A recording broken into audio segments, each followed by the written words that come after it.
Assalamualaikum warahmatullahi wabarakatuh.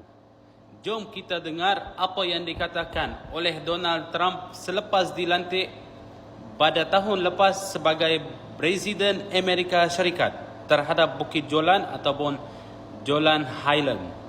With Jared Kushner's help, Jared has been a great fan of Israel, the Kushner family.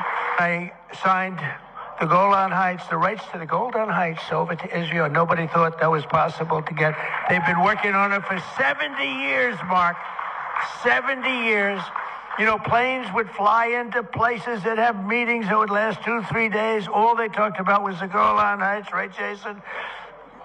And nobody ever did anything, but I did it, and we did it quickly, and I say, good luck to you. Then I found out the value of it, trillions of dollars. It could be worth.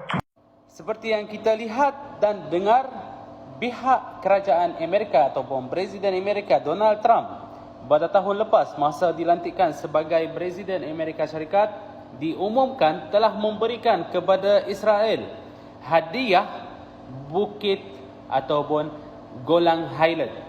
Dan dikatakan tak ada siapa-siapa yang berani memberikan kepada Israel satu hadiah yang berharga trilion dolar, tetapi saya buat kerana saya sedar dan saya yakin tanah itu hak milik Israel.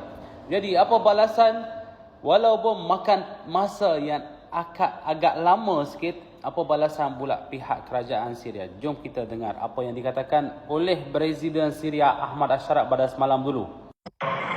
اعتراف أي دولة في حقية الجولان السوري المحتل لإسرائيل، فأعتقد أن هذا اعتراف باطل، لأن هذا حق للشعب السوري وليس لدولة ما. تستطيع الدولة أن تستغني عن جزء من وافق شعب على ذلك، لكن لا تستطيع أن تبيع أو تعترف لأرض آخرين لإسرائيل كما حصل في اعتراف رئيس ترامب للجولان المحتل لإسرائيل. فالأمر الآخر أن المجتمع الدولي لا زال يؤيد أحقية هذه الأرض لسوريا، وفي التصويت الأخير تقريبا جمعنا أكثر من 134. Presiden Syria dikatakan walaupun Presiden Amerika Syarikat telah diumumkan Jolan Highland telah diberi pada Israel, itu bukan maksudnya secara rasmi telah diberikan, kerana seperti yang kita tahu Jolan Highland itu telah dijajah semenjak lama dan Israel tidak berhak untuk mendapatkan, kerana kami telah mendapatkan sebanyak 134 suara dalam UN ataupun perkumpulan dunia antarabangsa yang bukit ataupun Jolan Highland itu adalah hak milik Syria dan Israel harus berundur. Nanti ramai yang akan tanya, habis kenapa dia tidak berserang ataupun tidak perang dengan Israel untuk mendapatkan?